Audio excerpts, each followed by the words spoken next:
ರಾಜೀನಾಮೆಯನ್ನ ಬೇಡ, ನೀವು ಈಗಲೇ ರಾಜೀನಾಮೆ ಕೊಡೋದು ಬೇಡ, ರಾಜಕೀಯವಾಗಿ ಇದನ್ನು ಎದುರಿಸೋಣ ಅನ್ನುವಂಥ ತೀರ್ಮಾನಕ್ಕೆ ಕಾಂಗ್ರೆಸ್ ಬರುತ್ತಾ ಅದನ್ನು ನೋಡಬೇಕಾಗಿದೆ. ಈಗ ಎರಡನೇ ಸುದ್ದಿ ಕಡೆಗೆ ಹೋಗೋಣ. ಕೇಂದ್ರ ಕಚೇರಿಯಲ್ಲಿ ನಡೀತಾ ಅಕ್ರಮ, ಕೆಪಿಎಸ್ಸಿ ಕಚೇರಿ ಸಾಕ್ಷಿಗಳೇ ಮಾಯ, ಸಾಹುಕಾರ್ ಲಾಕ್ ಮಾಡೋದು ಫಿಕ್ಸಾ? ಇದುವೇ ಚದುರಂಗದ ಎರಡನೇ ಸ್ಟೋರಿ. ಕೆಪಿಎಸ್ಸಿ ಕಚೇರಿಯಲ್ಲೇ ಅಕ್ರಮ.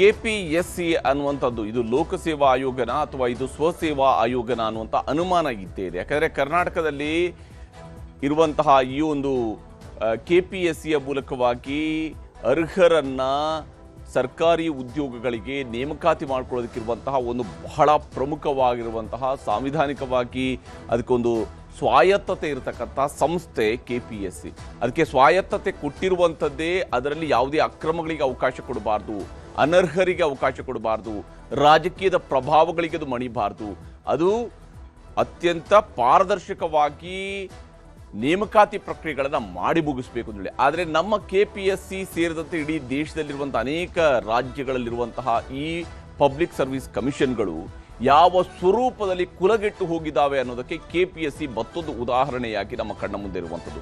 ಕೆಪಿಎಸ್ಸಿ ಕಚೇರಿಯಲ್ಲಿ ಅಕ್ರಮದ ವಾಸನೆ ಈಗ ಬಡಿತಾ ಇದೆ. ಯಾಕಂದರೆ ಕೆಪಿಎಸ್ಸಿ ಒಳಗಿರುವಂತಹವರ ಸಹಕಾರ ಇಲ್ಲದೆ ಇಲ್ಲಿ ಅಕ್ರಮ ನಡೆಯೋದಕ್ಕೆ ಸಾಧ್ಯನೇ ಇಲ್ಲ. ಇಡಿ ಸಿಐಡಿ ದಾಳಿಗೂ ಕೂಡ ಸಿಗದೆ ಕಚೇರಿಗಳ ಸಾಕ್ಷ್ಯ ಯಾರಿಗೂ ಸಿಕ್ಕಿಲ್ಲ. ಯಾಕಂದರೆ CCTV ದೃಶ್ಯಗಳನ್ನೇ ಡಿಲೀಟ್ ಮಾಡಿರುವಂಥದ್ದು. ಯಾವ ಉದ್ದೇಶಕ್ಕಾಗಿ, ಯಾವ ಘನ ಕಾರ್ಯಕ್ಕಾಗಿ ಇವರು ಡಿಲೀಟ್ ಮಾಡ್ತಾರೆ ಅನ್ನುವಂಥದ್ದನ್ನು ನೋಡಿದಾಗಲೇ ಅರ್ಥ ಆಗುತ್ತೆ ಇವರು ಯಾವ ಸ್ವರೂಪದವರು ಅಂತ ಹೇಳಿ. ಇಲ್ಲಿ CID ಅವರು ದಾಳಿ ನಡೆಸಿದ್ದಾರೆ, ಇಡಿ ಅವರು ದಾಳಿ ನಡೆಸಿದ್ದಾರೆ. ಇಷ್ಟೆಲ್ಲ ಆದಾಗ ಗೊತ್ತಾಗ್ತಿರೋದು ಅಂತ ಹೇಳಿದ್ರೆ ಅಲ್ಲಿರುವಂತಹ CCTV ಫುಟೇಜ್ಗಳನ್ನೇ ಡಿಲೀಟ್ ಮಾಡಿಟ್ಕೊಂಡಿದ್ದಾರೆ. ಕೆಪಿಎಸ್ಸಿ ಅನ್ನುವಂಥದ್ದು ನಿಜಕ್ಕೂ ಅದು ಸಾರ್ವಜನಿಕರಿಗೆ ಸರ್ವಿಸ್ ಕೊಡೋದಕ್ಕೆ ಬೇಕಾಗಿರುವಂತಹ ಸಂಸ್ಥೆನ, ಅಥವಾ ಅದು ನಿಜಕ್ಕೂ ಲೋಕಸೇವಾ ಆಯೋಗನ, ಅಥವಾ ಅದು ಸ್ವಸೇವಾ ಆಯೋಗನ ಅನ್ನುವಂಥದ್ದು ಅನುಮಾನ ಇದೆ. ಯಾಕಂದರೆ ಕೆಪಿಎಸ್ಸಿ ಅಧ್ಯಕ್ಷರಾಗಿರುವಂಥವ್ರು ಆಡಿದ್ದೇ ಆಟ ಅಂತ ಹೇಳಿ. ಆದರೆ ಕೆಪಿಎಸ್ಸಿ ಯಾಕಿರಬೇಕು, ಅದಕ್ಕೆ ಸ್ವಾಯತ್ತತೆ ಯಾಕಿರಬೇಕು?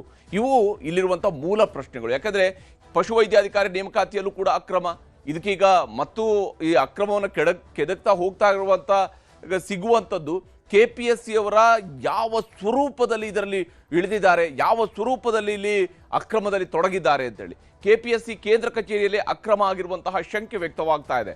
ಯಾಕಂದರೆ ಪ್ರಶ್ನೆ ಪತ್ರಿಕೆ ಲೀಕ್ ಮತ್ತು OMR ಶೀಟ್ನ ಟ್ಯಾಂಪರಿಂಗ್ ಆಗಿರೋದ್ರ ಬಗ್ಗೆ, OMR ಶೀಟ್ಗಳನ್ನೇ ಟ್ಯಾಂಪರ್ ಮಾಡ್ತಾರೆ ಇವ್ರುಗಳು ಅಂತೇಳಿ. ಆದರೆ ಇದು ಕೆಪಿಎಸ್ಸಿಯ ಮೂಗಿನ ಕೆಳಗೆ ಅಲ್ಲದೆ ಮತ್ತಿನೆಲ್ಲಿ ಆಗೋದಕ್ಕೆ ಸಾಧ್ಯ? ಕೆಪಿಎಸ್ಸಿಗೆ ಗೊತ್ತಿಲ್ಲದೆ ಹೇಗೆ ಆಗೋದಕ್ಕೆ ಸಾಧ್ಯ? ಕೆಪಿಎಸ್ಸಿ ಕಚೇರಿ ಮೇಲೆ ದಾಳಿ ಮಾಡಿದಂತಹ ಇಡಿಗೂ ಕೂಡ ಶಾಕ್ ಆದಿತ್ತು, CID ಅಧಿಕಾರಿಗಳಿಗೂ ಕೂಡ ಶಾಕ್ ಆದಿತ್ತು. ಯಾಕಂದರೆ ಪ್ರಶ್ನೆ ಪತ್ರಿಕೆ OMR ಶೀಟ್ ದುರುಪಯೋಗವಾಗಿರೋದ್ರ ಬಗ್ಗೆ ಈಗ ಶಂಕೆ ವ್ಯಕ್ತವಾಗ್ತಿದೆ. ಅಂದರೆ ತಮಗೆ ಬೇಕಾದವರನ್ನ ಆಯ್ಕೆ ಮಾಡಿಕೊಳ್ಳೋದಕ್ಕೆ ಇರುವಂತಹ ಆಯೋಗವಾಗಿ ಲೋಕಸೇವಾ ಆಯೋಗದ ಮುಖವಾಡದಲ್ಲಿ ತಮಗೆ ಬೇಕಾದವರನ್ನ ಆಯ್ಕೆ ಮಾಡುವಂತಹ ಆಯೋಗವಾಗಿ ಇದನ್ನು ಪರಿವರ್ತಿಸ್ಕೊಂಡಿದ್ದಾರೆ. ಅಂದರೆ ಇದು ಯಾರ್ದೋ ಒಂದಿಷ್ಟು ಜನರ ಪರ್ಸನಲ್ ಆಯೋಗ ಆಗ್ತಾ ಇದೆ. ಕೆಪಿಎಸ್ಸಿ ಅನ್ನುವಂಥದ್ದು ಯಾರ್ದೋ ಪರ್ಸನಲ್ ಆಯೋಗ ಆಗ್ತಾ ಇದೆ. OMR ಶೀಟ್ ಇಡುವ ಸ್ಟ್ರಾಂಗ್ ರೂಮ್ನ CCTV ದೃಶ್ಯವನ್ನೇ ಡಿಲೀಟ್ ಮಾಡಲಾಗಿದೆ ಅಂತ. ಹಾಗಾದರೆ ಈ ಡಿಲೀಟ್ ಮಾಡುವವರ ಉದ್ದೇಶ ಏನು? ಯಾವ ಕಾರಣಕ್ಕಾಗಿ ಅಲ್ಲಿರುವಂತಹ ದೃಶ್ಯಗಳ ಸ್ಟೋರೇಜ್ ಇರೋದಿಲ್ಲ? CCTV ಇದೆ, ಆದರೆ ಡಾಟಾ ಡಿಲೀಟ್ ಆಗಿದೆಯಂತೆ. ಹಾಗಾದರೆ ಇವರ ಉದ್ದೇಶ ಏನು? ಹಗಲು ರಾತ್ರಿ ಕಣ್ಗಾವಲಿದ್ರು ಕೂಡ ಸತ್ಯ ಹೇಳುವಂತಹ ಡಾಟಾ ಮಾಯ ಆಗೋಗಿದೆ. ಇಲ್ಲಿ ನಿಜಕ್ಕೂ ಕೂಡ ಮಾಯಾವಿ ತಂತ್ರವನ್ನು ರೂಪಿಸ್ತಾ ಇದ್ದಾರೆ ಕೆಪಿಎಸ್ಸಿಯಲ್ಲಿ. ಪರೀಕ್ಷೆ ಮುಗಿದ ವರ್ಷದ ತನಕ ಡಾಟಾವನ್ನು ಇಟ್ಟಿಲ್ಲ, ಅವೆಲ್ಲವೂ ಕೂಡ ಸ್ಟೋರ್ ಮಾಡಿ ಇಡಬೇಕಾಗಿರುವಂಥದ್ದು ಕೆಪಿಎಸ್ಸಿಯ ಜವಾಬ್ದಾರಿ.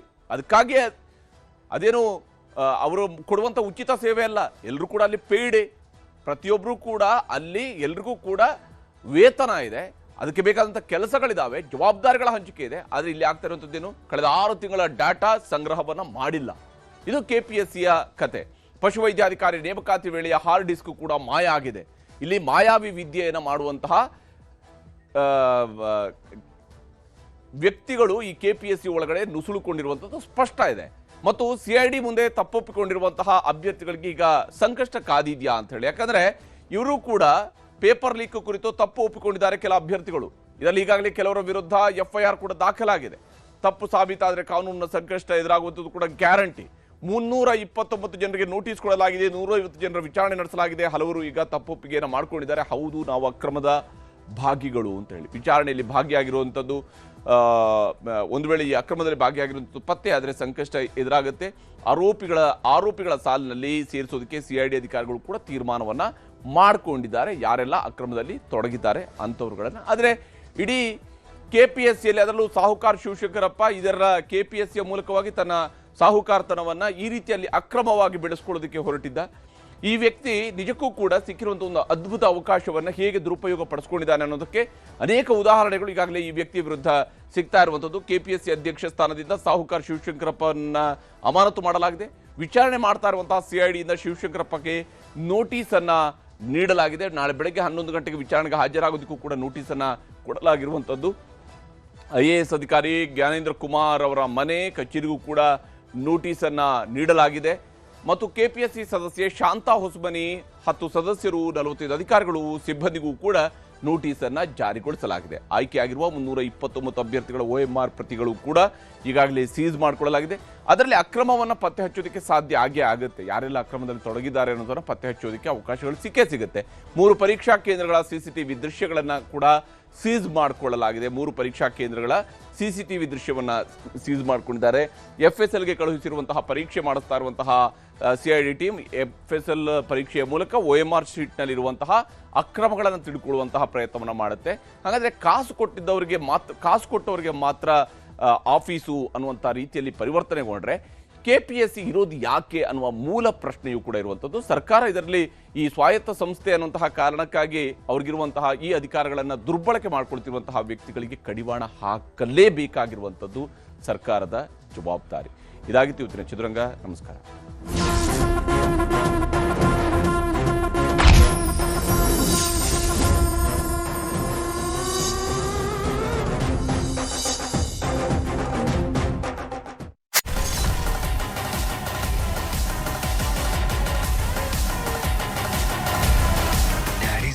ದೇಶದಾದ್ಯಂತ ಯಶ್ ಟಾಕ್ಸಿಕ್ ಫೀವರ್ ಜೋರಾಗಿದೆ. ರಾಯನ ಡಬಲ್ ರೋಲ್ಗೆ ಫ್ಯಾನ್ಸ್ ಫುಲ್ ಫಿದಾಗಿ ಹೋಗ್ಬಿಟ್ಟಿದ್ದಾರೆ. ಫಸ್ಟ್ ಡೇ ಫಸ್ಟ್ ಶೋಗೆ ಅಭಿಮಾನಿಗಳು ಫುಲ್ ಖುಷಿಯಾಗಿರೋದು. 4.5 ವರ್ಷದ ನಂತರ ಈಗ ಯಶ್ ತೆರೆ ಮೇಲೆ ಕಾಣಿಸ್ತಾ ಇದ್ದಾರೆ. ಟಾಕ್ಸಿಕ್ ಸಿನಿಮಾ ರಿಲೀಸ್ ಆಗಿದೆ. ಅಭಿಮಾನಿಗಳು ಮುಗಿಬಿದ್ದು ಸಿನಿಮಾ ನೋಡ್ತಾ ಇದ್ದಾರೆ. ಫಸ್ಟ್ ಡೇ ಫಸ್ಟ್ ಶೋಗೆ ಅಭಿಮಾನಿಗಳು ಫುಲ್ ಖುಷಿಯಾಗಿ ಹೋಗ್ಬಿಟ್ಟಿದ್ದಾರೆ. ಓವರ್ ಆಲ್ ಆಗಿ ವಿಶ್ವದ 12,000 ಸ್ಕ್ರೀನ್ಗಳಲ್ಲಿ ಟಾಕ್ಸಿಕ್ ದರ್ಬಾರ್ ನಡೀತಾ ಇದೆ. KGF 2 ಅನ್ನು ಮೀರಿದೆ ಈ ಕ್ರೇಜ್ ಏನಿದೆ, ಟಾಕ್ಸಿಕ್ ಕ್ರೇಜ್. ಅದು ಕರ್ನಾಡ ಕೀರ್ತಿ ಪತಾಕೆಯನ್ನು ಹಾರಿಸಿದ್ದಾರೆ ನಟ ಯಶ್. ವಿಶ್ವದಾದ್ಯಂತ ಒಟ್ಟು 5 ಭಾಷೆಗಳಲ್ಲಿ ಈ ಸಿನಿಮಾ ರಿಲೀಸ್ ಆಗ್ತಾ ಇರೋದು. ಭಾರತದಲ್ಲಿ 8,000 ಸ್ಕ್ರೀನ್. ವಾಲ್ಮೀಕಿ ಹಗರಣ ಈ ಒಂದು ವಿಚಾರಕ್ಕೆ ಸಂಬಂಧಪಟ್ಟಂತೆ ಸಚಿವ ನಾಗೇಂದ್ರ ಅವರು ಒಮ್ಮೆ ರಾಜೀನಾಮೆ ಕೊಟ್ಟಿದ್ರು. ಆದರೆ ಒಂದೇ ಹಗರಣದಲ್ಲಿ 2 ಬಾರಿ ರಾಜೀನಾಮೆ ಕೊಡುವಂತಹ ಸಾಧ್ಯತೆ ಈಗ ಗೋಚರಿಸ್ತಾ ಇದೆ. ಯಾಕಂದ್ರೆ ವಾಲ್ಮೀಕಿ ಹಗರಣಕ್ಕೆ ಸಂಬಂಧಪಟ್ಟಂತೆ ವಾಲ್ಮೀಕಿ ನಿಗಮದಲ್ಲಿ ಆಗಿರುವಂತಹ 89 ಕೋಟಿ ರೂಪಾಯಿಗಳ ಅಕ್ರಮದ ಬಗ್ಗೆ, ಹಗರಣದ ಬಗ್ಗೆ, ಹಣ ದುರ್ಬಳಕೆಯ ಬಗ್ಗೆ ಈಗಾಗಲೇ ಸಚಿವ ನಾಗೇಂದ್ರ ಅವರ ವಿರುದ್ಧ ಆರೋಪ ಇತ್ತು. CBI ತನಿಖೆಯನ್ನು ನಡೆಸಿದೆ, SIT ತನಿಖೆಯನ್ನು ನಡೆಸಿದೆ. SIT ತನಿಖೆಯಲ್ಲಿ ಸಚಿವ ನಾಗೇಂದ್ರ ವಿರುದ್ಧ ಯಾವುದೇ ರೀತಿಯಾದಂತಹ ಆಪಾದನೆಗಳಿಗೆ ಪೂರಕವಾದಂತಹ ಸಾಕ್ಷ್ಯಗಳು ಸಿಕ್ಕಿಲ್ಲ ಅನ್ನುವಂಥದ್ದನ್ನ SIT ತನ್ನ ವರದಿಯನ್ನು ಕೊಟ್ಟಿದೆ. ಆದರೆ SITಯ ವರದಿಯನ್ನು ಒಪ್ಪಿಕೊಳ್ಳೋದಕ್ಕೆ ಪ್ರತಿಪಕ್ಷಗಳು ತಯಾರಿಲ್ಲ. CBI ತನಿಖೆಯಲ್ಲಿ ಸತ್ಯ ಗೊತ್ತಾಗುತ್ತೆ ಅಂತ ಹೇಳ್ತಿದ್ದಾರೆ. CBI ತನಿಖೆ ನಡೀತಾ ಇದೆ. ಅದರಲ್ಲಿ ಇನ್ನೂ ಕೂಡ ಸಚಿವ ನಾಗೇಂದ್ರ ಅವರಿಗೆ ಕ್ಲೀನ್ ಚಿಟ್ ಸಿಕ್ಕಿಲ್ಲ. ಆದರೆ ಕ್ಲೀನ್ ಚಿಟ್ ಸಿಗೋದಕ್ಕಿಂತ ಮುಂಚಿತವಾಗಿಯೇ ಮತ್ತೆ ಅವರನ್ನ ತಗೊಂಡು ಬಂದು ಕ್ಯಾಬಿನೆಟ್ಗೆ ಸೇರಿಸಿಕೊಂಡಿದ್ದರ ಪರಿಣಾಮವಾಗಿ ಬಿಜೆಪಿ ಇದನ್ನ ಪ್ರಬಲ ಅಸ್ತ್ರವಾಗಿ ನಾಗಾಸ್ತ್ರ ಪ್ರಯೋಗವನ್ನ ಈಗಾಗಲೇ ಸರ್ಕಾರದ ವಿರುದ್ಧ ಮಾಡ್ತಾ ಇದೆ. ಇಂತಹ ಸಂದರ್ಭದಲ್ಲಿ ಈಗ ವಾಲ್ಮೀಕಿ ಹಗರಣದಲ್ಲಿ ಸಚಿವ ನಾಗೇಂದ್ರ ಅವರ ರಾಜೀನಾಮೆ ಮತ್ತೊಮ್ಮೆ ಫಿಕ್ಸ್ ಆಗ್ತಾ ಇದೆ. ಯಾಕೆ ಇದನ್ನ ಮತ್ತೊಮ್ಮೆ ಅಂತ ಹೇಳ್ತಿದ್ವಿ ಅಂದ್ರೆ ಈಗಾಗಲೇ ಒಮ್ಮೆ ರಾಜೀನಾಮೆ ಕೊಟ್ಟಿದ್ದಾರೆ, ಮತ್ತೆ ಅವರು ಸಚಿವರಾಗಿ ಈಗ 1 ತಿಂಗಳು ತುಂಬೋದ್ರ ಒಳಗಡೆನೆ ಅವರು ರಾಜೀನಾಮೆ ಕೊಡುವ ಸಾಧ್ಯತೆ ಗೋಚರಿಸ್ತಾ ಇದೆ. ನಾಳೆ ಸಂಜೆ ಒಳಗಡೆ ನಾಗೇಂದ್ರ ಅವರು ರಾಜೀನಾಮೆಯನ್ನ ಪಡ್ಕೊಳ್ಳುವಂತಹ ಸಾಧ್ಯತೆ ದಟ್ಟವಾಗ್ತಾ ಇದೆ. CM ದೆಹಲಿಗೆ ಭೇಟಿ ಕೊಡ್ತಾ ಇದ್ದಾರೆ. ಚರ್ಚೆಯ ಬಳಿಕ ಎಲ್ಲದಕ್ಕೂ ಕೂಡ ಸ್ಪಷ್ಟತೆ ಸಿಗಬಹುದು. CM ದೆಹಲಿಗೆ ಹೋಗೋದ್ರ ಬೆನ್ನಲ್ಲೇನೆ ಸಂಜೆ ನಾಗೇಂದ್ರ ಅವರು ಈಗ ಮುಖ್ಯಮಂತ್ರಿಯವರನ್ನ ಭೇಟಿಯಾಗಲಿದ್ದಾರೆ. ಮುಖ್ಯಮಂತ್ರಿಯವರನ್ನ ಭೇಟಿ ಮಾಡಿ ರಾಜೀನಾಮೆಯ ಬಗ್ಗೆ ಅಧಿಕೃತವಾಗಿ ನಾಗೇಂದ್ರ ಅವರು ಮತ್ತೊಂದು ಸುತ್ತು ಚರ್ಚೆಯನ್ನು ನಡೆಸುವಂತಹ ಸಾಧ್ಯತೆಯೂ ಕೂಡ ಇದೆ. ರಾಜೀನಾಮೆ ವದಂತಿ ಬೆನ್ನಲ್ಲೇ ದೆಹಲಿಗೆ PWD ಸಚಿವರಾಗಿರುವಂತಹ ಸತೀಶ್ ಜಾರಕಿಹೊಳಿ ಅವರು ಕೂಡ ತೆರಳಿದ್ದಾರೆ. ಸತೀಶ್ ಜಾರಕಿಹೊಳಿ ಅವರು ದೆಹಲಿಗೆ ಹಾರಿರುವಂಥದ್ದು ಕೂಡ ಸಹಜವಾಗಿಯೇ ಅನೇಕ ಕುತೂಹಲಗಳಿಗೆ ಎಡೆ ಮಾಡಿಕೊಟ್ಟಿದೆ. ಸತೀಶ್ ಜಾರಕಿಹೊಳಿ ಅವರು ದೆಹಲಿಗೆ ಹೋಗ್ತಾ ಇರುವಂಥದ್ದು ನಾಗೇಂದ್ರ ಅವರ ಪರವಾಗಿ ಮಾತನಾಡೋದಿಕ್ಕ, ನಾಗೇಂದ್ರ ಅವರನ್ನು ಉಳಿಸ್ಕೊಳ್ಬೇಕು ಅನ್ನೋಂತಹ ಪ್ರಯತ್ನದ ಭಾಗವಾಗಿನ, ಅಥವಾ ಒಂದು ವೇಳೆ ನಾಗೇಂದ್ರ ಅವರನ್ನ ರಾಜೀನಾಮೆ ಪಡೆಯೋದಿದ್ರೆ ಆಗ ಯಾವ ವಾಲ್ಮೀಕಿ ಸಮುದಾಯದ ಯಾವ ನಾಯಕರಿಗೆ ಮಂತ್ರಿಗಿರಿಯನ್ನ ಕೊಡಬೇಕು ಅನ್ನುವಂಥ ನಿರ್ಧಾರ ಮಾಡಿಸೋದಿಕ್ಕೆ ಬೇಕಾಗಿ ಹೋಗ್ತಾ ಇದ್ದಾರಾ? ಈ ಅನುಮಾನಗಳು ಕೂಡ ಇದ್ದೇ ಇರುವಂಥದ್ದು. ಸಹಜವಾಗಿಯೇ ಇಲ್ಲಿ ಸತೀಶ್ ಜಾರಕಿಹೊಳಿ ಅವರ ದೆಹಲಿ ಭೇಟಿಯು ಕೂಡ ಮುಖ್ಯ ಆಗುತ್ತೆ. ಯಾಕಂದರೆ ಮುಖ್ಯಮಂತ್ರಿಯವರು ದೆಹಲಿಗೆ ಹೋಗ್ತಾ ಇದ್ದಾರೆ, ನಾಗೇಂದ್ರ ಅವರು ಬಂದು ಮುಖ್ಯಮಂತ್ರಿಯವರನ್ನ ಭೇಟಿ ಆಗ್ತಾ ಇದ್ದಾರೆ. ಇದರ ನಡುವೆ ಸತೀಶ್ ಜಾರಕಿಹೊಳಿ ಅವರು ದೆಹಲಿಗೆ ಹಾರಿದ್ದಾರೆ. ಏನು ನಡೀತಾ ಇದೆ ಕಾಂಗ್ರೆಸ್ ಮನೆಯೊಳಗೆ ಅದನ್ನು ಗಮನಿಸಬೇಕು. ಯಾಕಂದರೆ ಇಲ್ಲಿ ಬಹಳಷ್ಟು ರಾಜಕೀಯದ ಲೆಕ್ಕಾಚಾರಗಳು ಸಾಗ್ತಾ ಇದ್ದಾವೆ. ವಾಲ್ಮೀಕಿ ಅಭಿವೃದ್ಧಿ ನಿಗಮದಲ್ಲಿ 187 ಕೋಟಿ ಅಕ್ರಮ ಆಗಿದೆ ಅನ್ನುವಂಥ ಆರೋಪ ಇತ್ತು. ಅದರಲ್ಲಿ ಅಧಿಕೃತವಾಗಿ 89 ಕೋಟಿ ರೂಪಾಯಿಯಷ್ಟು ಹಣ ದುರ್ಬಳಕೆ ಆಗಿರೋದ್ರ ಬಗ್ಗೆ ಆಪಾದನೆ ನೇರವಾಗಿ ಇತ್ತು. ಆ ನಿಗಮದ ವ್ಯಾಪ್ತಿ ಯಾವ ಇಲಾಖೆ ಅಡಿಯಲ್ಲಿ ಬರುತ್ತೋ ಆ ಇಲಾಖೆಯ ಸಚಿವರಾಗಿದ್ದಂತಹ ನಾಗೇಂದ್ರ ಅವರ ವಿರುದ್ಧ. ಆದರೆ ನಾಗೇಂದ್ರ ಅವರು ಕ್ಲೇಮ್ ಮಾಡ್ತಾ ಬಂದಿದ್ದಾರೆ, ನನಗೆ ಯಾವುದೇ ರೀತಿಯಾದಂತಹ ಸಂಬಂಧ ಇಲ್ಲ ಅಂತೇಳಿ. ಹಾಗಿದ್ದರೂ ಮುಖ್ಯಮಂತ್ರಿ DK ಶಿವಕುಮಾರ್ ಸಂಪುಟದ ಮೊದಲ ವಿಕೆಟ್ ಪತನ ಆಗುವಂತಹ ಸಾಧ್ಯತೆ ಈಗ ಗೋಚರಿಸ್ತಾ ಇದೆ. ಇನ್ಫ್ಯಾಕ್ಟ್ ಇವರು ಸಿದ್ದರಾಮಯ್ಯನವರ ಸಂಪುಟದಲ್ಲೂ ಕೂಡ ಮೊದಲ ವಿಕೆಟ್ ಆಗಿ ಪತನಗೊಂಡಂಥವ್ರು ಈಗ ಮತ್ತೊಮ್ಮೆ ಎರಡನೇ ಇನ್ನಿಂಗ್ಸ್ ಆಡಿದಾಗಲೂ ಕೂಡ ಎರಡನೇ ಇನ್ನಿಂಗ್ಸಲ್ಲೂ ಇವರು ತಮ್ಮ ವಿಕೆಟ್ ಅನ್ನು ಕಳ್ಕೊಳ್ಳುವಂತಹ ಸಾಧ್ಯತೆ ದಟ್ಟವಾಗಿ ಗೋಚರಿಸ್ತದೆ. ನೂತನ ಸಚಿವ ಬಿ ನಾಗೇಂದ್ರ ರಾಜೀನಾಮೆ ಫಿಕ್ಸ್ ಅಂತ ಹೇಳಲಾಗ್ತಾ ಇದೆ. ನಾಳೆ ಸಂಜೆ ಒಳಗಡೆ ಅವರು ರಾಜೀನಾಮೆಯನ್ನು ನೀಡುವಂತಹ ಸಾಧ್ಯತೆಯೂ ಕೂಡ ಗೋಚರಿಸ್ತಾ ಇರುವಂಥದ್ದು. ಹಾಗಾದ್ರೆ ಏನ್ ನಡೀತಾ ಇದೆ? ಸಿಎಂ ಜೊತೆಗೆ ಫೋನ್ನಲ್ಲಿ ಸಚಿವ ನಾಗೇಂದ್ರ ಅವರು ಮಾತನಾಡಿದ್ದಾರೆ ಅನ್ನುವಂಥದ್ದು ಕಾಂಗ್ರೆಸ್ನ ಉನ್ನತ ಮೂಲಗಳಿಂದ ಸಿಗ್ತಾ ಇರುವಂತಹ ಮಾಹಿತಿ. ಮುಖ್ಯಮಂತ್ರಿ ಅವರ ಜೊತೆಗೆ ನಾಗೇಂದ್ರ ಅವರು ಫೋನ್ ಕಾಲ್ ಮೂಲಕವಾಗಿ ಮಾತುಕತೆಯನ್ನು ನಡೆಸಿದ್ದಾರೆ ಅನ್ನುವಂತಹ ಮಾಹಿತಿ ಕಾಂಗ್ರೆಸ್ನ ಉನ್ನತ ಮೂಲಗಳಿಂದ ಸಿಗ್ತಾ ಇದೆ. ವಾಲ್ಮೀಕಿ ಸಮುದಾಯದ ಹೆಚ್ಚು ಶಾಸಕರು ಕಾಂಗ್ರೆಸ್ನಿಂದ ಆಯ್ಕೆಯಾಗಿದ್ದಾರೆ ಅನ್ನುವಂತಹ ವಿಚಾರವನ್ನೇ ಮುಂದಿಟ್ಟುಕೊಂಡು ಇಲ್ಲಿ ನಾಗೇಂದ್ರ ಅವರು ಮುಖ್ಯಮಂತ್ರಿಯವರ ಜೊತೆಗೆ ಹೇಳಿರುವಂತಹ ಮಾತುಗಳಿವು ಅಂತ ಪರಿಗಣಿಸಲಾಗಿದೆ. ಯಾಕಂದ್ರೆ ವಾಲ್ಮೀಕಿ ಶಾಸಕರ ಆಯ್ಕೆ ಅಂದ್ರೆ ಹೆಚ್ಚಿನ ಸಂಖ್ಯೆಯಲ್ಲಿ 2023ರಲ್ಲಿ ಗೆದ್ದಿರೋದು ಮತ್ತು 2024ರ ಚುನಾವಣೆಯಲ್ಲೂ ಕೂಡ ST ಮೀಸಲು ಕ್ಷೇತ್ರಗಳಲ್ಲಿ ಗೆದ್ದಿರುವಂತಹದ್ದು, ಲೋಕಸಭಾ ಚುನಾವಣೆಯಲ್ಲಿ ಗೆದ್ದಿರುವಂಥದ್ದು. ವಾಲ್ಮೀಕಿ ಶಾಸಕರ ಆಯ್ಕೆಯನ್ನು ಸಹಿಸಿಕೊಳ್ಳದೆ ಬಿಜೆಪಿಯವರು ಹೋರಾಟವನ್ನು ನಡೆಸ್ತಾ ಇದ್ದಾರೆ ಅನ್ನುವಂಥದ್ದು ನಾಗೇಂದ್ರ ಅವರು ಮುಖ್ಯಮಂತ್ರಿಯವರ ಜೊತೆಗೆ ಚರ್ಚಿಸಿರುವಂತಹ ವಿಚಾರ. ಬಳ್ಳಾರಿಯಲ್ಲಿ ಶ್ರೀರಾಮುಲು ಮತ್ತು ರೆಡ್ಡಿ ಹಿಡಿತವನ್ನು ಕಳ್ಕೊಂಡಿದ್ದಾರೆ. ಯಾಕಂದ್ರೆ ಸಂಪೂರ್ಣವಾಗಿ ಕಾಂಗ್ರೆಸ್ ಗೆಲುವನ್ನು ದಾಖಲಿಸಿಕೊಳ್ಳೋದ್ರಲ್ಲಿ ಯಶಸ್ವಿ ಆಯಿತು. ಇನ್ಫ್ಯಾಕ್ಟ್ ಶ್ರೀರಾಮುಲು ಅವರ ವಿರುದ್ಧವೂ ಕೂಡ ನಾಗೇಂದ್ರ ಅವರು ಗೆದ್ದು ಬಂದಿದ್ರು. ಹೀಗಾಗಿ ಇಷ್ಟೆಲ್ಲ ನಾವು ಮಾಡದ ಕಾರಣದಿಂದಾಗಿ ನಮ್ಮನ್ನ ಟಾರ್ಗೆಟ್ ಮಾಡ್ತಾ ಇದ್ದಾರೆ, ಕಾಂಗ್ರೆಸ್ ಮತ್ತು ನನ್ನನ್ನು ಟಾರ್ಗೆಟ್ ಮಾಡ್ತಾ ಇದ್ದಾರೆ, ಹಾಗಾಗಿನೇ ಸದನ ನಡೆಯೋದಕ್ಕೆ ಬಿಡಲಿಲ್ಲ ಅನ್ನುವಂಥ ಅಂಶವನ್ನ ನಾಗೇಂದ್ರ ಅವರು ಇಲ್ಲಿ ಪಾಯಿಂಟ್ ಔಟ್ ಮಾಡಿದ್ದಾರೆ. ಅಷ್ಟೇ ಅಲ್ಲದೆ ಪಾದಯಾತ್ರೆ ಹಮ್ಮಿಕೊಂಡಿರೋದ್ರಿಂದ ಈಗ ಬಿಜೆಪಿಯವರು ಸದನದಲ್ಲಿ ಪ್ರತಿಭಟನೆ ನಡೆಸಿದ್ರು, ಸದನದಲ್ಲಿ ಹೋರಾಟ ನಡೆಸಿದ್ರು.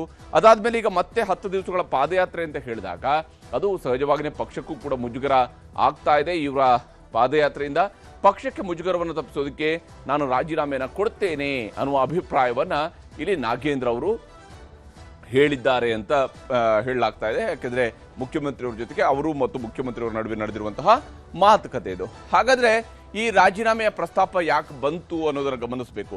ಹಿಂದೆ ಸಿದ್ದರಾಮಯ್ಯನವರ ಸಂಪುಟದಲ್ಲಿದ್ದಾಗಲೂ ಕೂಡ ನಾಗೇಂದ್ರ ಅವರು ರಾಜೀನಾಮೆಯನ್ನು ಕೊಟ್ಟಿದ್ರು. ಇದೇ ವಾಲ್ಮೀಕಿ ಹಗರಣಕ್ಕೆ ಸಂಬಂಧಪಟ್ಟಂತೆ ವಾಲ್ಮೀಕಿ ನಿಗಮದ ಹಗರಣ ಬಯಲಾಗ್ತಾ ಇದ್ದಂತೆಯೇ ನಾಗೇಂದ್ರ ಅವರು ಅವತ್ತು ರಾಜೀನಾಮೆಯನ್ನ ಕೊಡಬೇಕಾಯಿತು. ಅವತ್ತು ರಾಜೀನಾಮೆಯನ್ನು ಕೊಟ್ಟಿದ್ರು. ನಂತರ ಬಿ ನಾಗೇಂದ್ರ ಅವರನ್ನ ಅರೆಸ್ಟ್ ಮಾಡಿ ವಿಚಾರಣೆಯನ್ನು ನಡೆಸುವಂತಹ ಕೆಲಸವನ್ನ CBI ಮಾಡ್ತು, ಅವ್ರನ್ನ ಬಂಧನಕ್ಕೆ ಒಳಪಡಿಸಿತ್ತು, ಅವರು ಜೈಲಿಗೂ ಹೋಗಿ ಬಂದ್ರು. ನಾಗೇಂದ್ರ ರಾಜೀನಾಮೆಯಿಂದ ತೆರವಾಗಿದ್ದಂತಹ ಸ್ಥಾನವನ್ನ ಆಗ ಸಿದ್ದರಾಮಯ್ಯನವರು ತುಂಬಿರಲಿಲ್ಲ. ಇದು ಬಹಳ ಗಮನಾರ್ಹವಾದಂಥ ಸಂಗತಿ. ಅಂದ್ರೆ ನಾಗೇಂದ್ರ ಅವರ ಸ್ಥಾನವನ್ನು ತುಂಬುವುದಕ್ಕೆ ಬೇಕಾದಂತಹ ಬಹಳಷ್ಟು ಜನ ST ಶಾಸಕರುಗಳು ಕಾಂಗ್ರೆಸ್ನಲ್ಲಿದ್ರು. ಹಾಗಿದ್ರು ಒಂದು ಸ್ಥಾನವನ್ನ ನಾಗೇಂದ್ರ ಅವರಿಗಾಗಿ ಆಲ್ಮೋಸ್ಟ್ 2 ವರ್ಷಗಳ ಕಾಲ ಕಾಯ್ದಿರಿಸಲಾಗಿತ್ತು. ಯಾಕಂದ್ರೆ ಅದು ಕಾಯ್ದಿರಿಸಿದ್ದಂತಹ ಸೀಟ್ ಆಗಿತ್ತು. ಬಿ ನಾಗೇಂದ್ರ ಅವರಿಗಾಗಿನೇ ಸ್ಥಾನ ಕಾಯ್ದಿರಿಸುವಂತಹ ಕೆಲಸವನ್ನ ಕಾಂಗ್ರೆಸ್ ಹೈಕಮಾಂಡ್ನವರು ಮಾಡಿದ್ರು. ನಾಗೇಂದ್ರ ಅವರ ಬದಲಿಗೆ ಬೇರೆಯವ್ರನ್ನ ಯಾರು ಕೂಡ ಮಂತ್ರಿ ಮಾಡಿರಲಿಲ್ಲ. DK ಶಿವಕುಮಾರ್ ಸಂಪುಟ ರಚನೆಯ ವೇಳೆ ಅಂದ್ರೆ ಯಾವಾಗ ಹೊಸ ಸಂಪುಟ ರಚನೆ ಆಯಿತು ಆ ಸಂದರ್ಭದಲ್ಲಿ ನಾಗೇಂದ್ರ ಅವರಿಗೆ ಸಚಿವ ಸ್ಥಾನವನ್ನು ಕೊಡಿಸುವಂತಹ ಕೆಲಸವನ್ನ ಕಾಂಗ್ರೆಸ್ ಹೈಕಮಾಂಡ್ ಮಾಡಿದೆ. ನಾಗೇಂದ್ರ ಸಚಿವರಾಗ್ತಾ ಇದ್ದಂತೆ ಹೋರಾಟವನ್ನ ಬಿಜೆಪಿಯವರು ಕೂಡ ತೀವ್ರಗೊಳಿಸಿದ್ದಾರೆ. ಆ ಮೂಲಕ ಮುಖ್ಯಮಂತ್ರಿಯವರ ಮೇಲೆ ಒತ್ತಡವನ್ನು ಹೇರುವಂತಹ ಪ್ರಯತ್ನವನ್ನ ಬಿಜೆಪಿಯವರು ಮಾಡ್ತಾ ಇದ್ದಾರೆ. ಯಾವುದೇ ಕಾರಣಕ್ಕಾಗಿಯೂ ಕೂಡ ಸಚಿವರಾಗಿ ಮುಂದುವರಿಬಾರದು ಅಂತೇಳಿ. ಹಿಂದೆ ಅವರು ರಾಜೀನಾಮೆ ಕೊಡುವ ಪ್ರಸ್ತಾಪ ಮಾಡಿದಂತಹ ಸಂದರ್ಭದಲ್ಲಿ ಕೂಡ ಡಿ ಕೆ ಶಿವಕುಮಾರ್ ಅವರ ಬೆನ್ನಿಗೆ ಬಲವಾಗಿ ನಿಂತಿದ್ರು. ರಾಜೀನಾಮೆ ಕೊಡಬೇಕಾದ ಅವಶ್ಯಕತೆಯ ಬಗ್ಗೆಯೂ ಕೂಡ ಅವರು ಆರಂಭದಲ್ಲಿ ನಿರಾಕರಿಸಿದ್ರು. ಅವರು ರಾಜೀನಾಮೆ ಕೊಡಬೇಕಾಗಿಲ್ಲ ಅಂತ ಹೇಳಿದ್ರು. ನಂತರ ಅನಿವಾರ್ಯವಾಗಿ ಅವತ್ತು ರಾಜೀನಾಮೆಯನ್ನು ಕೊಡಬೇಕಾಯಿತು. ಆಗ ಬಿಜೆಪಿಗೆ ಅನವಶ್ಯಕ ರಾಜಕೀಯ ಲಾಭವನ್ನು ತಪ್ಪಿಸೋದಕ್ಕೆ ನಾಗೇಂದ್ರ ಅವರೀಗ ರಾಜೀನಾಮೆಯ ಪ್ರಸ್ತಾಪವನ್ನ ಮುಂದಿಡ್ತಿದ್ದಾರೆ. ಅವರು ರಾಜೀನಾಮೆನ ಕೊಡಬೇಕು ಅನ್ನುವಂತಹ ಯೋಚನೆಯನ್ನ ಮಾಡ್ತಾ ಇದ್ದಾರೆ ಅಂತ ಹೇಳಿ. ಬಳ್ಳಾರಿ ಗ್ರಾಮಾಂತರ ಕ್ಷೇತ್ರದಲ್ಲಿ ಬಿ ಶ್ರೀರಾಮುಲು ಅವರನ್ನ ಸೋಲಿಸಿ ಗೆಲುವನ್ನು ದಾಖಲಿಸಿಕೊಂಡು ಶಾಸನ ಸಭೆಯನ್ನು ಪ್ರವೇಶಿಸಿದಂಥವರು ಬಿ ನಾಗೇಂದ್ರ. ಹೀಗಾಗಿ ನಾಗೇಂದ್ರ ಬೆನ್ನಿಗೆ ನಿಂತಿರುವಂತಹ ಕಾಂಗ್ರೆಸ್ ಹೈಕಮಾಂಡ್ ಹಾಗೂ ಸಿಎಂ ಡಿ ಕೆ ಶಿವಕುಮಾರ್ ಅವರು ನಾಗೇಂದ್ರ ಅವರ ರಾಜೀನಾಮೆ ವಿಚಾರದಲ್ಲಿ ಏಕಾಏಕಿ ನಿರ್ಧಾರವನ್ನ ಕೈಗೊಂಡಿಲ್ಲ. ಅಂದ್ರೆ ಅವರು ರಾಜೀನಾಮೆ ಪ್ರಸ್ತಾಪ ಮಾಡ್ತಾ ಇದ್ದಂತೆಯೇ ರಾಜೀನಾಮೆನ ಕೊಡಿ ಅನ್ನುವಂತಹ ರೀತಿಯಲ್ಲಿ ಯೋಚನೆ ಮಾಡಿಲ್ಲ. ಬದಲಿಗೆ ಪಕ್ಷಕ್ಕೆ ಮುಜುಗರವನ್ನು ತಪ್ಪಿಸೋದಕ್ಕೆ ರಾಜೀನಾಮೆಯ ಪ್ರಸ್ತಾಪವನ್ನು ಮಾಡ್ತಿರುವಂತಹ ನಾಗೇಂದ್ರ ಅವರಿಗೆ ಆಯ್ತು, ಹೈಕಮಾಂಡ್ ಜೊತೆಗೆ ಚರ್ಚಿಸಿ ತೀರ್ಮಾನವನ್ನು ಕೈಗೊಳ್ತೀವಿ ಅನ್ನುವಂತಹ ಅಭಿಪ್ರಾಯವನ್ನ ಮುಖ್ಯಮಂತ್ರಿಯವರು ಕೂಡ ವ್ಯಕ್ತಪಡಿಸಿದ್ದಾರೆ. ಹೀಗೆ ಕಾಂಗ್ರೆಸ್ನಲ್ಲಿ ನಾಗೇಂದ್ರ ಅವರನ್ನ ಹೇಗೆ ನಡೆಸ್ಕೊಳ್ಬೇಕು ಅನ್ನೋಂತಹ ವಿಚಾರದಲ್ಲೂ ಕೂಡ ಸಾಕಷ್ಟು ಚರ್ಚೆಗಳು ನಡೀತಾ ಇದ್ದಾವೆ. ಇದರಲ್ಲಿ ಮುಖ್ಯಮಂತ್ರಿಯವರ ನಡೆ ಏನು ಅನ್ನೋದನ್ನು ಕೂಡ ಗಮನಿಸಬೇಕು. ಬಿ ನಾಗೇಂದ್ರ ರಾಜೀನಾಮೆಯ ಬಗ್ಗೆ ಹೈಕಮಾಂಡ್ ಜೊತೆಗೆ ಅವರು ಚರ್ಚೆಯನ್ನು ನಡೆಸಬಹುದು. ಯಾಕಂದ್ರೆ ಅವರು ರಾಜೀನಾಮೆಯ ಪ್ರಸ್ತಾಪವನ್ನು ಒಬ್ಬ ಸಚಿವರಾಗಿ ಮಾಡಿದಾಗ ಮತ್ತು ಪ್ರತಿಪಕ್ಷದವರು ಹೋರಾಟವನ್ನು ಕೂಡ ತೀವ್ರಗೊಳಿಸಿರುವಾಗ ಇದರ ಬಗ್ಗೆ ಹೈಕಮಾಂಡ್ ಜೊತೆಗೆ ಮುಖ್ಯಮಂತ್ರಿಯವರು ಚರ್ಚೆಯನ್ನು ನಡೆಸಬಹುದು. ಇದಲ್ಲದೆ ಸಂಪುಟದಿಂದ 2-3 ಹಿರಿಯರಿಗೆ ಕೊಕ್ಕು ನೀಡುವಂತಹ ಸಾಧ್ಯತೆಯೂ ಕೂಡ ಗೋಚರಿಸ್ತಾ ಇದೆ. 2-3 ಸಂಪುಟದಿಂದ ಕೈಬಿಟ್ಟು ಆ ಸ್ಥಾನಗಳಿಗೆ ಬೇರೆಯವರನ್ನ ನಿಯೋಜನೆ ಮಾಡುವಂತಹ ಸಾಧ್ಯತೆ ಇದೆ. ಅದಕ್ಕೆ ಬೇರೆಯವ್ರನ್ನ ಸಚಿವರಾಗಿ ತೆಗೆದುಕೊಳ್ಳುವ ಸಾಧ್ಯತೆ ಇದೆ. ಪ್ರತಿಪಕ್ಷಗಳ ಹೋರಾಟದ ಬಗ್ಗೆಯೂ ಕೂಡ ಹೈಕಮಾಂಡ್ಗೆ ಮಾಹಿತಿಯನ್ನು ಒದಗಿಸುವಂತಹ ಕೆಲಸವನ್ನ ಮುಖ್ಯಮಂತ್ರಿ ಡಿ ಕೆ ಶಿವಕುಮಾರ್ ಅವರು ಮಾಡಬಹುದು. ಮತ್ತು ವಿಶೇಷವಾಗಿ ಸ್ವಪಕ್ಷದ ಶಾಸಕರ ಅಸಮಾಧಾನವನ್ನು ತಡಿಸೋದಕ್ಕೆ ಬೇಕಾದಂತಹ ಕಸರತ್ತನ್ನು ಕೂಡ ಮುಖ್ಯಮಂತ್ರಿ ಶಿವಕುಮಾರ್ ಅವರು ಮಾಡ್ತಾ ಇದ್ದಾರೆ. ವಿಶೇಷವಾಗಿ ಮಹಿಳಾ ಸಚಿವೆಯೊಬ್ಬರನ್ನ ನೇಮಕ ಮಾಡಿಕೊಳ್ಬೇಕು, ಮಹಿಳೆಯೊಬ್ಬರನ್ನ ಸಚಿವೆಯಾಗಿ ನೇಮಕ ಮಾಡಿಕೊಳ್ಬೇಕು, ಆ ಅನಿವಾರ್ಯತೆಯ ಬಗ್ಗೆ ಕೂಡ ಅವರು ಚರ್ಚಿಸಬಹುದು. ಆ ಇರೋ ಒಂದು ಸ್ಥಾನವನ್ನು ತುಂಬುವಂಥದ್ದು ನಿಗಮ ಮಂಡಳಿ ಅಧ್ಯಕ್ಷರ ನೇಮಕದ ಬಗ್ಗೆಯೂ ಕೂಡ ಚರ್ಚೆಯನ್ನು ನಡೆಸಿಕೊಂಡು ಪಕ್ಷದ ಒಪ್ಪಿಗೆಯನ್ನು ಪಡೆದು, ಯಾಕಂದರೆ ಉಳಿದಿರುವಂಥದ್ದು ಇನ್ನು 2 ವರ್ಷಗಳು ಕೂಡ ಇಲ್ಲ ಈ ಸರ್ಕಾರದ ಅವಧಿ. ಹೀಗಾಗಿ ಆದಷ್ಟು ಬೇಗನೆ ಎಲ್ಲ ಎಕ್ಸ್ಪ್ಯಾನ್ಷನ್ ಪ್ರಾಸೆಸ್ಗಳನ್ನು ಅಥವಾ ನಿಗಮ ಮಂಡಳಿಗಳಿಗೆ ಅಧಿಕಾರ ಹಂಚಿಕೆಯ ಪ್ರಾಸೆಸ್ ಅನ್ನು ಆದಷ್ಟು ಬೇಗ ಮುಗಿಸಬೇಕು ಅನ್ನೋ ಲೆಕ್ಕಾಚಾರದಲ್ಲೂ ಕೂಡ ಸಿಎಂ ಇದ್ದಾರೆ. ಸಿಎಂ ಅವರ ಮಾತನ್ನು ನಿಮಗೆ ತೋರಿಸ್ತೀನಿ. ನಮ್ಮ ಪಕ್ಷದಲ್ಲಿ ಯಾರು ಶಾಸಕರು ಮಂತ್ರಿ ಇರ್ಬೋದು, ಎಲ್ಲರೂ ಕೂಡ ಪಕ್ಷದ ಶಿಸ್ತಿನ ಸಿಪಾಯಿಗಳು. all those who are in the party, either is a worker or a MLA or a minister, all of them are very disciplined soldier of the party. That is what I can. ಇಲ್ಲಿ ಮುಖ್ಯಮಂತ್ರಿಯವರು ಎಲ್ಲರೂ ಕೂಡ ಶಿಸ್ತಿನ ಸಿಪಾಯಿಗಳು ಅಂತ ಹೇಳ್ತಾ ಇದ್ದಾಗ ಅಲ್ಲೊಂದು ಸುಳಿವು ಸಿಕ್ಕಂತೆ ಭಾಸವಾಗುತ್ತೆ. ಶಿಸ್ತಿನ ಸಿಪಾಯಿ ಅಂತ ಹೇಳಿದ ಮೇಲೆ ಪಕ್ಷ ಹೇಳಿದಾಗ ಅಥವಾ ಅವರು ಬಯಸಿದಾಗ ಅವರು ರಾಜೀನಾಮೆಯನ್ನು ಕೊಡಬೇಕಾಗತ್ತೆ ಅಥವಾ ಅವ್ರನ್ನ ಸಂಪುಟದಿಂದ ಕೈಬಿಟ್ಟರೂ ಕೂಡ ಅವರು ಒಪ್ಪಿಗೆಯನ್ನು ಸೂಚಿಸಬೇಕಾಗತ್ತೆ ಅಂತ ಹೇಳಿ ಇಂಥದ್ದೊಂದು ಮಾತುಗಳನ್ನು ಮುಖ್ಯಮಂತ್ರಿಗಳು ಕೂಡ ಪ್ರಯೋಗ ಮಾಡಿದ್ದಾರೆ. ಈ ವಿಚಾರದಲ್ಲಿ ಅವರು ಶಿಸ್ತಿನ ಸಿಪಾಯಿ, ಎಲ್ಲರೂ ಕೂಡ ಶಿಸ್ತಿನ ಸಿಪಾಯಿಗಳು ಕಾಂಗ್ರೆಸ್ನಲ್ಲಿ ಅನ್ನುವಂತಹ ಮಾತುಗಳನ್ನು ಹೇಳಿದ್ದಾರೆ. ಈ ಮೂಲಕ ಯಾವುದೇ ಕಾರಣಕ್ಕಾಗಿಯೂ ಕೂಡ ನಾಗೇಂದ್ರ ಅವರು ಸಚಿವರಾಗಿ ಮುಂದುವರಿಸುವಂತಹ ಸಾಧ್ಯತೆ ಕಡಿಮೆ ಇದೆ. ಹಾಗಿದ್ರು ಬಿಜೆಪಿ ನಾಯಕರು ಇದು ಬಹಳ ದೊಡ್ಡ ಯಶಸ್ಸಿನ ರೀತಿಯಲ್ಲೂ ಕೂಡ ಬಿಜೆಪಿ ನಾಯಕರಿಗೆ ಇದ್ದೇ ಇದೆ. ಯಾಕಂದರೆ ಅವರು ಪಾದಯಾತ್ರೆ ಫಿಕ್ಸ್ ಮಾಡಿದ ನಂತರ ನಾಗೇಂದ್ರ ಅವರು ರಾಜೀನಾಮೆಯನ್ನು ಕೊಟ್ಟರು ಅಂತೇಳಿ ಆದರೆ ಅದು ಬಿಜೆಪಿಯವರ ಪಾದಯಾತ್ರೆ ಕಾರಣಕ್ಕಾಗಿಯೇ ರಾಜೀನಾಮೆ ಕೊಡ್ತಿದ್ದಾರೆ ಅನ್ನುವಂತಹ ಚರ್ಚೆ, ರಾಜಕೀಯದ ಚರ್ಚೆಗೆ ಅದು ಕಾರಣ ಆಗುತ್ತೆ. ಆದರೆ ಅದನ್ನು ರಾಜಕೀಯವಾಗಿ ಹೇಗೆ ಬಳಕೆ ಮಾಡ್ಕೊಳ್ಬೇಕು ಅನ್ನುವಂತಹ ಯೋಚನೆ ಕಾಂಗ್ರೆಸ್ನಲ್ಲೂ ಕೂಡ ಇದೆ. ಆದರೆ ನಾಗೇಂದ್ರ ಅವರ ರಾಜೀನಾಮೆ ಪ್ರಸ್ತಾಪ ಮತ್ತು ಪಾದಯಾತ್ರೆ ವಿಚಾರದಲ್ಲಿ ಬಿಜೆಪಿ ನಾಯಕರುಗಳು ಏನು ಹೇಳ್ತಿದ್ದಾರೆ ಅನ್ನೋ ನಿಮ್ಗೆ ತೋರಿಸ್ತೀನಿ. ಖಂಡತನದಿಂದ ಅವರು ಮರಿತಾ ಇದ್ದಾರೆ. ಅಧಿಕಾರದ ಮದದಿಂದ ಇವತ್ತೇನು ಕಾಂಗ್ರೆಸ್ ಸರ್ಕಾರ ನಡೆದುಕೊಳ್ತಾ ಇದ್ದಾರೆ. ಈ ಮದವನ್ನು ಇಳಿಸ್ತಕ್ಕಂಥ ಶಕ್ತಿ ಇವತ್ತು ಭಾರತೀಯ ಜನತಾ ಪಾರ್ಟಿಗಿದೆ. ಇವತ್ತು ಮತ್ತೊಮ್ಮೆ ಎಚ್ಚರಿಕೆಯನ್ನು ಕೊಡ್ತಾ ಇದ್ದೇನೆ ಮಾನ್ಯ ಮುಖ್ಯಮಂತ್ರಿಗಳಿಗೆ. ಹಗುರವಾಗಿ ತೆಗೆದುಕೊಳ್ಬೇಡಿ ನಮ್ಮ ಹೋರಾಟವನ್ನು. ನಾಗೇಂದ್ರ ಈಗಿರ್ತಕ್ಕಂಥ ಸಚಿವರೇನಿದ್ದಾರೆ ಇದು ಸಣ್ಣ ಮೀನು ಮಾತ್ರ, ಭಾಳ ಸಣ್ಣ ಮೀನು ಇವರು. ಭಾಳ ದೊಡ್ಡ ದೊಡ್ಡ ಮೀನುಗಳು ಇನ್ನೂ ಕೂಡ ಹಿಂದೆ ಉಳ್ಕೊಂಡಿದ್ದಾರೆ. ಇವರೆಲ್ಲರೂ ಹೇಗೆ ಬೀದಿಗೆ ತರಬೇಕು, ಯಾವ ರೀತಿ ಹೋರಾಟವನ್ನು ಮಾಡಬೇಕು, ಭಾರತೀಯ ಜನತಾ ಪಾರ್ಟಿನ ಹೋರಾಟವನ್ನು ಮಾಡ್ತೇವೆ. ಯಾವ ದಲಿತರ ಅಭಿವೃದ್ಧಿಗೆ ಮೀಸಲಿಟ್ಟಿರ್ತಕ್ಕಂಥ ಹಣವನ್ನು ಲೂಟಿ ಮಾಡಿದ್ದಾರೆ ಕಾಂಗ್ರೆಸ್ನವರು, ಆ ಹಣವನ್ನು ವಾಪಸ್ ಆ ಸಮುದಾಯಕ್ಕೆ ಸೇರಬೇಕು. ಆ ನಿಟ್ಟಿನಲ್ಲಿ ನಮ್ಮ ಹೋರಾಟ ಯಾವುದೇ ಕಾರಣಕ್ಕೂ ನಿಲ್ಲೋದಿಲ್ಲ. ನಾಗೇಂದ್ರ ಅವರು ರಾಜೀನಾಮೆ ಕೊಡೋವರೆಗೂ ಕೂಡ ನಮ್ಮ ಹೋರಾಟ ಮುಂದುವರಿತದೆ. ಮುಂದೆನೂ ಕೂಡ ಹೋರಾಟ ತೆಗೆದುಕೊಂಡು ಹೋಗ್ತೇವೆ. ಅವರು ರಾಜೀನಾಮೆ ಕೊಡ್ತಾರೆ ಅಂತ ಹೇಳಿ ನಿಜವಾಗ್ಲೂ ಕೂಡ ಎಷ್ಟೊತ್ತಿಗಾಗ್ಲಿ ರಾಜೀನಾಮೆ ಕೊಟ್ಟಿದ್ರೆ ತುಂಬಾ ಒಂದು ಗೌರವಯುತವಾಗಿ ಇರ್ತಾ ಇತ್ತು.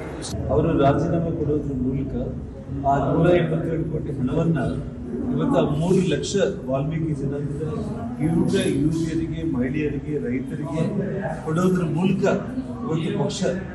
ಇವತ್ತು ನಾವು ಭಾರತೀಯ ಜನತಾ ಪಕ್ಷದ ಹೋರಾಟ ಏನಿದೆ ಆ 182 ಕೋಟಿ ಹಣವನ್ನ ಈ 3 ಲಕ್ಷ ಇಂಡಿವಿಜುವಲ್ಸ್ಗೆ ಕೊಡಿಸೋದ್ರ ಮೂಲಕ ಪಕ್ಷಕ್ಕೆ ಮತ್ತು ನಮ್ಮ ನಾಯಕರಿಗೆ ನಮ್ಮದು ಸಂತೃಪ್ತಿ ಸಿಗ್ತದೆ. ಹೀಗಾಗಿ ರಾಜೀನಾಮೆಯನ್ನು ಕೊಟ್ಟರು ನಾವು ಪಾದಯಾತ್ರೆಯನ್ನು ಮಾಡ್ತೇವೆ ಅನ್ನುವಂತಹ ಮಾತುಗಳನ್ನು ಬಿಜೆಪಿ ನಾಯಕರುಗಳು ಹೇಳ್ತಾ ಇದ್ದಾರೆ. ಇಲ್ಲಿ ನಾಗೇಂದ್ರ ರಾಜೀನಾಮೆ ವಿಚಾರಕ್ಕೆ ಸಂಬಂಧಪಟ್ಟಂತೆ ಯಾವಾಗ ಪಾದಯಾತ್ರೆಯ ಪ್ಲಾನ್ ಅನ್ನು ಮಾಡ್ತಾ ಇದ್ದಾರೋ ಇದಕ್ಕೆ ಕಾಂಗ್ರೆಸ್ ನಾಯಕರುಗಳಿಗೆ ಹೇಗೆ ಕೌಂಟರ್ ಅನ್ನು ಕೊಡ್ತಿದ್ದಾರೆ ಅನ್ನೋದು ನಿಮ್ಗೆ ತೋರಿಸ್ತೀನಿ.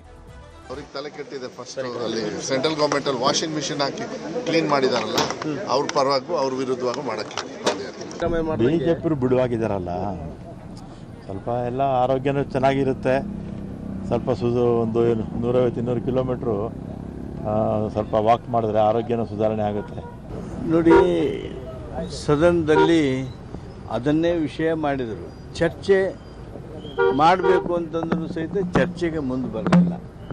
ಒಟ್ಟು ಅಧಿವೇಶನದ ಸಮಯವನ್ನೇ ವ್ಯರ್ಥ ಹಾಳು ಮಾಡಿಬಿಟ್ರು. ಇಲ್ಲ, ಅದ್ರ ಬಗ್ಗೆ ಸರ್ಕಾರ ಇದೆ, CM ಇದ್ದಾರೆ, ಅಧ್ಯಕ್ಷ ಇದ್ದಾರೆ, ವರಿಷ್ಠರಿದ್ದಾರೆ, ಅವ್ರ ಹತ್ರ ಬಗ್ಗೆ ನೋಡ್ತಾರೆ. ನಾವೇ ಅದ್ರ ಬಗ್ಗೆ ಹೇಳೋದು ಅವಶ್ಯಕತೆ ಇಲ್ಲ. ಅವ್ರು ಇದ್ದಾರೆ, ಸ್ವಾಭಾವಿಕ. ಅದೇನೇ ಒಬ್ಬರ ಮೇಲೆ ಆರೋಪ ಮಾಡೋದಂತ ರಾಜಕೀಯದಲ್ಲಿ ಸ್ವಾಭಾವಿಕ. ಮಾಡ್ತಾರೆ, ಲಾಭ ಪಡ್ಲಿಕ್ಕೆ ನೀಡೋ ಪ್ರಯತ್ನ ಮಾಡ್ತಾರೆ. ಲಾಸ್ಟ್ ಟೈಮ್ ನಾವು ಕೊನೆಗಳಿಗೆ ನಾವು ಲಾಭ ಪಡೆದಿದ್ದೀವಿ. ಮನೆ ಕೇಂದ್ರ ಸರ್ಕಾರದಾಗ ಆಗಿಲ್ಲ, ಅವ್ರದ್ದು ಆಯ್ತಲ್ಲ ಗೊಂದಲ. ಎಲ್ಲ ರಾಜಕೀಯ ಪಕ್ಷದಲ್ಲಿ ಇದೆಲ್ಲ ಸ್ವಾಭಾವಿಕ. ರಾಜೀನಾಮೆ ಕೊಡೋದು ಮತ್ತೆ ತಗೊಳ್ಳೋದು. ಹಿಂದೆ ನಮ್ಮ ಜಾರ್ಜ್ ಇದ್ದಾಗ ರಾಜೀನಾಮೆ ಕೊಟ್ಟರು, ಮತ್ತೆ ಅವರು ಎನ್ಕ್ವೈರಿ ಐತಿ ಮತ್ತೆ ಬಂದರು. ಇನ್ನೊಬ್ರು ಯಾರೋ ರಾಜೀನಾಮೆ ಕೊಟ್ಟರು, ಮತ್ತೆ ವಾಪಸ್ ಬಂದರು. ಮತಗಳು ಡಿವೈಡ್ ಆಗಲ್ವಾ ಪಾದಯಾತ್ರೆ ಮಾಡಿದ್ರೆ? ಆದ್ರೆ ಆಗ್ಬೋದು, ಹೇಳಲಿಕ್ಕಾಗಲ್ಲ. ಆದರೂ ಕೂಡ ಅದನ್ನು ನಾವು ಬೇರೆ ರೀತಿಯಿಂದ ಮತ್ತೆ ಅದನ್ನು ಪಡೀಲಿಕ್ಕೆ ಪ್ರಯತ್ನ ಮಾಡಬೇಕು. ನಮ್ದು ಒಂದೇ ಸಮಯ ಅಲ್ಲ, ಆಯಾ ಸಮಯದಲ್ಲಿ ಏನಾರ ಆದರೆ ಇರ್ತಾವೆ, ಪ್ಲಸ್ ಮೈನಸ್ ಆಗಿ ಆಗ್ತಿದ್ರೆ. ಹೀಗೆ ಕಾಂಗ್ರೆಸ್ ನಾಯಕರುಗಳು ಅವರವರದೇ ಆದಂತಹ ಲೆಕ್ಕಾಚಾರಗಳಲ್ಲಿದ್ದಾರೆ. ಹಾಗಿದ್ರೂ ನಾಗೇಂದ್ರ ಅವರು ಒಂದು ಮಾಧ್ಯಮ ಹೇಳಿಕೆಯನ್ನು ಬಿಡುಗಡೆ ಮಾಡಿದ್ದಾರೆ. ಅದರ ಮೂಲಕವಾಗಿ ತನ್ನ ರಾಜೀನಾಮೆ ಅನ್ನೋದು ಬರೀ ವದಂತಿ ಅನ್ನುವಂತಹ ಮಾತನ್ನು ಕೂಡ ಅವರು ಹೇಳ್ತಾ ಇದ್ದಾರೆ. ಯಾಕಂದರೆ ಇದೆಲ್ಲವೂ ಕೂಡ ಅಧಿಕೃತ ಆಗೋ ತನಕ ಇದನ್ನು ಆದಷ್ಟು ಗೌಪ್ಯವಾಗಿಡುವಂತಹ ಪ್ರಯತ್ನವೂ ಕೂಡ ಬಹುಶಃ ಕಾಂಗ್ರೆಸ್ ಒಳಗಡೆ ನಡೀತಾ ಇದೆ. ರಾಜೀನಾಮೆ ಸುದ್ದಿ ಬರೀ ವದಂತಿ ಅನ್ನುವಂಥದ್ದು ನಾಗೇಂದ್ರ ಅವರು ಕೊಡ್ತಿರುವಂತಹ ಸ್ಪಷ್ಟನೆ. ರಾಜೀನಾಮೆ ಕುರಿತ ಚರ್ಚೆ ಯಾವುದು ಕೂಡ ಆಗಿಲ್ಲ ಅನ್ನುವಂತಹ ಸ್ಪಷ್ಟನೆಯನ್ನು ಕೊಟ್ಟಿದ್ದಾರೆ. CM ಕಚೇರಿಯಿಂದ ಕೂಡ ನನಗೆ ಯಾವುದೇ ಕರೆ ಬಂದಿಲ್ಲ ಅಂತೇಳಿ ನಾಗೇಂದ್ರ ಅವರು ಹೇಳಿದ್ದಾರೆ. CM ನನ್ನೊಂದಿಗೆ ಮಾತನಾಡಿಲ್ಲ ಅಂತ ಹೇಳ್ಕೊಂಡು ನಾಗೇಂದ್ರ ಅವರು ಸ್ಪಷ್ಟಪಡಿಸಿದ್ದು ರಾಜೀನಾಮೆ ಕುರಿತ ಸುದ್ದಿ ಸತ್ಯಕ್ಕೆ ದೂರವಾದದ್ದು ಅನ್ನೋದನ್ನು ನಾಗೇಂದ್ರ ಅವರು ಹೇಳ್ತಾ ಇದ್ದಾರೆ. ಆ ಮೂಲಕ ಅವರೊಂದು ಕ್ಲಾರಿಫಿಕೇಶನ್ ಅನ್ನು ಕೊಟ್ಟಿದ್ದಾರೆ. ಇಲ್ಲ, ನಾನು ರಾಜೀನಾಮೆಯನ್ನು ಕೊಡುವಂತಹ ಸುದ್ದಿ ಇದೆಲ್ಲವೂ ಕೂಡ ಬರೀ ವದಂತಿ ಅಂತೇಳಿ. ಆದರೆ ಕಾಂಗ್ರೆಸ್ನ ಒಳಗಡೆ ಇಂಥದ್ದೊಂದು ಬೆಳವಣಿಗೆ ನಡೀತಿರುವಂಥದ್ದು ಸ್ಪಷ್ಟ ಮತ್ತು ಈ ವಿಚಾರದ ಪ್ರಸ್ತಾಪಗಳು ಕೂಡ ನಡೀತಿವೆ. ಇದರ ನಡುವೆ ಸಿದ್ದರಾಮಯ್ಯವರು ಹೇಳಿರ್ತಕ್ಕಂತಹ ಒಂದು ಮಾತು ಕೂಡ ವ್ಯಾಪಕವಾದಂತಹ ಚರ್ಚೆಗೆ ಕಾರಣ ಆಗಿದೆ. ಪರಮೇಶ್ವರ್ ಅವರನ್ನ ಉಪಮುಖ್ಯಮಂತ್ರಿ ಮಾಡಿದ್ದು ನಾನೇ ಅನ್ನುವಂತಹ ಮಾತನ್ನ ಸಿದ್ದರಾಮಯ್ಯನವರು ಹೇಳಿದ್ದಾರೆ. ಗಾಂಧಿ ಭವನದಲ್ಲಿ ನಡೆದಂಥ ಒಳ ಮೀಸಲಾತಿ ಕುರಿತ ವಿಚಾರ ಸಂಕಿರಣದಲ್ಲಿ ಮಾತನಾಡಿರುವಂತಹ ಸಿದ್ದರಾಮಯ್ಯನವರು ಈ ವಿಚಾರವನ್ನು ಪ್ರಸ್ತಾಪ ಮಾಡಿದ್ದಾರೆ. ಸಮುದಾಯಕ್ಕೆ ಒಬ್ಬರಂತೆ 4-5 ಮಂದಿಯನ್ನು DCM ಮಾಡುವಂತಹ ಪ್ರಸ್ತಾಪ ಇತ್ತು. ಆದರೆ 4-5 ಮಂದಿ ಬದಲು ಪರಮೇಶ್ವರ್ ಒಬ್ಬರನ್ನೇ DCM ಮಾಡಿದ್ದು ಯಾರು ಗೊತ್ತಾ ಅನ್ನುವಂತಹ ಪ್ರಶ್ನೆಯನ್ನು ಅವರು ಅಲ್ಲಿ ನೆರೆದಿದ್ದಂತಹ ಸಭಿಕರಿಗೆ ಕೇಳಿದ್ದಾರೆ. 4-5 ಮಂದಿಯ ಬದಲು ಪರಮೇಶ್ವರ್ ಒಬ್ಬರನ್ನೇ DCM ಮಾಡಿದ್ದು ಯಾರು ಗೊತ್ತಾ ಅನ್ನುವಂಥದ್ದನ್ನು ಕೇಳೋದ್ರ ಮೂಲಕ ಅಹಿಂದ ಸಮುದಾಯಕ್ಕೆ ಅನ್ಯಾಯ ಆಗೋದಕ್ಕೆ ಯಾವತ್ತೂ ನಾನು ಬಿಡೋದಿಲ್ಲ ಅನ್ನುವಂತಹ ಸಂದೇಶವನ್ನು ಸಿದ್ದರಾಮಯ್ಯನವರು ರವಾನಿಸಿದ್ದಾರೆ. ಈ ವಿಚಾರದಲ್ಲಿ ಸಿದ್ದರಾಮಯ್ಯನವರ ಮಾತುಗಳನ್ನು ಕೂಡ ನೀವು ತೋರಿಸ್ತೀವಿ.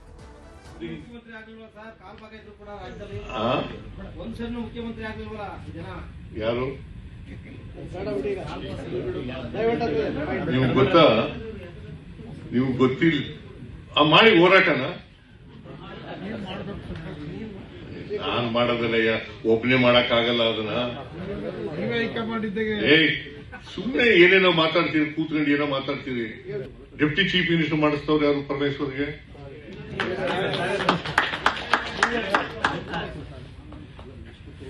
4-5 ಮಾಡಬೇಕು ಅಂತಿದ್ರು.